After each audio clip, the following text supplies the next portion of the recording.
This is Sydney's iconic Bondi Beach in the middle of the last century. Doesn't it look idyllic? The footage really supports your old grandpa's claim. Things were better back in my day. Well, no, they weren't, old-timer, because these beachgoers are basically swimming in shit. There's a heap of poo in that water. They might feel like they're walking on sunshine, but they're surfing on feces. Not sure if this lady is worth fake saving for this old documentary footage I found, because she's fake drowning in a bunch of human doo-doo.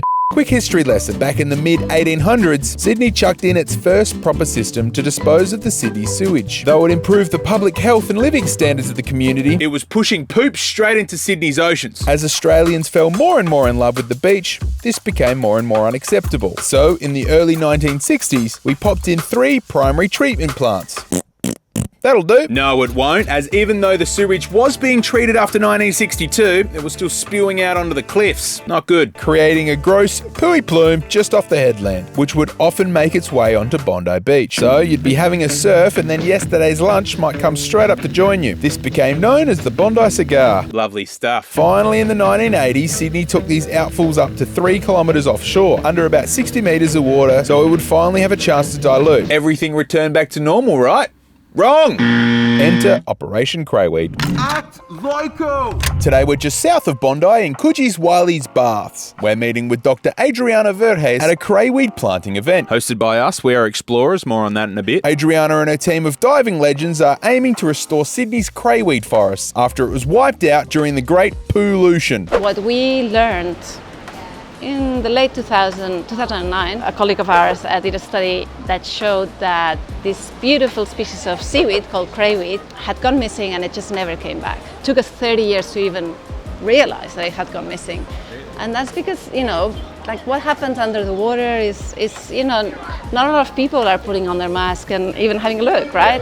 When we first kind of realized that it had gone missing, that it was probably linked to water quality, we did a science experiment to see whether we could bring it back, whether the water quality was good enough. We thought if it works and we can bring it back, let's use this as a way to kind of tell the world about seaweeds and why they're important and raise awareness, because it's a good news story that we can use to bring people on board. Now, crayweed is this incredibly important seaweed. Seaweeds in general are a bit like underwater trees. They provide shelter, food, habitat for animals and other plants. It's called crayweed because crayfish associate with it. So lobster, rock lobster. Go fishing for rock lobster will put their cray pots next to crayweed, for example. Abalone, which is another highly prized fish or invertebrate that people like to eat. You can find 10 times more abalone next to crayweed than next to other species. But also, there's actually hundreds of little tiny animals. We call them epifauna, and they live in this holdfast. The holdfast is the part of the seaweed that attaches to the rock. So when we're bringing the crayweed back, we're not just bringing this one species, which, I find it beautiful, but it's not just that. It's an entire little ecosystem that we're reintroducing. It starts in Cronulla and south, and in Palm Beach and north. We try and mix north populations, south populations. When we go down, we just go with knives, and you just kind of go under the holdfast and make it pop, essentially, and then we put it in these bags. It took us about an hour to collect 80 individuals. Once you remove it, it can't attach again. That's why we attach it to these mats. They're made of plastic. We've tried lots of alternative materials, biodegradable materials, and they don't work. Crayweed lives where there's a lot of wave action. Anything else literally lasts weeks. So we do use plastic, but we remove it after it's done its job. When we plant it back, the first thing that crayweed does, it's freaking out. It thinks, what's going on? Am I about to die? So it reproduces just in case. And that is the beginning of the new population. Yeah, right. Yeah, so literally you get the sperm and the eggs, they get released. Underwater sex, essentially. It settles onto this rock. Hopefully in about 9 months' time, we'll see we call them craybees, and that's the beginning of the new population. And then it self-expands, right? So these mats is just a way of seeding the population in. After a few years, we remove the mats, and then the population just expands by itself. So that's the thing. We don't need to keep bringing it in. It's going to take, tens of years, but it does actually self-expand and self-recruit. So we're just it's like we're giving nature a little bit of a helping hand. We're just bringing in a few, just letting them have craybees, and then they continue by themselves. I mentioned earlier that We Are Explorers are hosting this planting event, and that is due to our underwater forest project. What's that? Well, I'll get Jack to explain that one.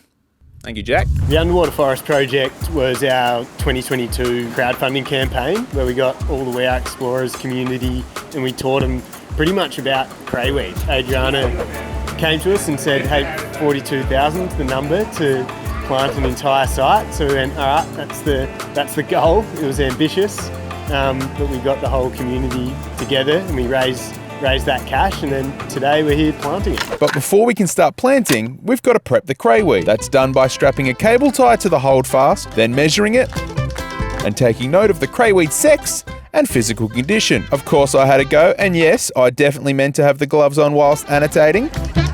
Now that's all done, it's time to plant these bad boys so we can get craybees. The crew jumped into the water and I was told that it was those on shore's job to yeet the bags of crayweed to those waiting in the water. We have a big responsibility. We don't fall over when we throw. Yeah, no, I'm wearing my safety boots. It's okay. It's all right. Don't worry about it. I got my safety Birks on. But I found out I wasn't required because we had Aaron.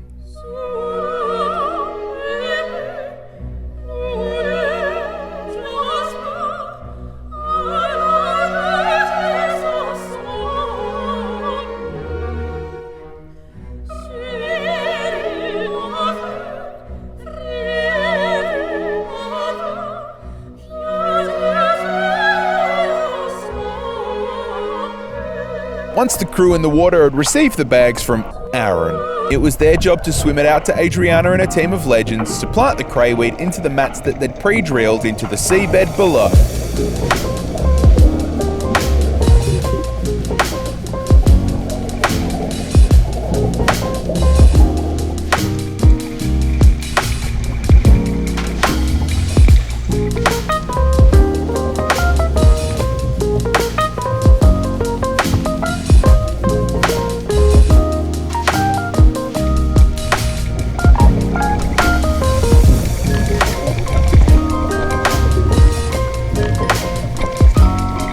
Shackers. There's so many reasons to worry about biodiversity and they are ongoing, but the science and the methods to fix some of the problems are also already here.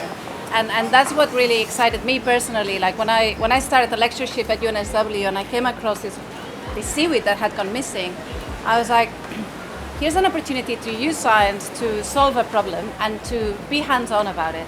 And we do a lot of science and we write a lot of papers about it, but we're also actually just doing something that is re-establishing something that had gone missing. And we do that with crayweed. I also have a project with seagrasses. And in some parts of the world, we are moving from, since the Industrial Revolution, there's been a decline in the health of a lot of ecosystems. In some places, we're starting to see a recovery for the first time. And that is possible, and it is thanks to people like you that are making it feasible. And that rounds out one of the coolest days that I've had on the Act Local project so far. The crayweed will slowly regrow along Sydney's coastlines via the helping hand of Operation Crayweed, and it was awesome to see how the We Are Explorers community had a bit of a role in that. If you know another local legend doing amazing things to protect the natural world, comment their names down below so we can catch them up. We can catch up on them. Okay, see ya. You know what I meant.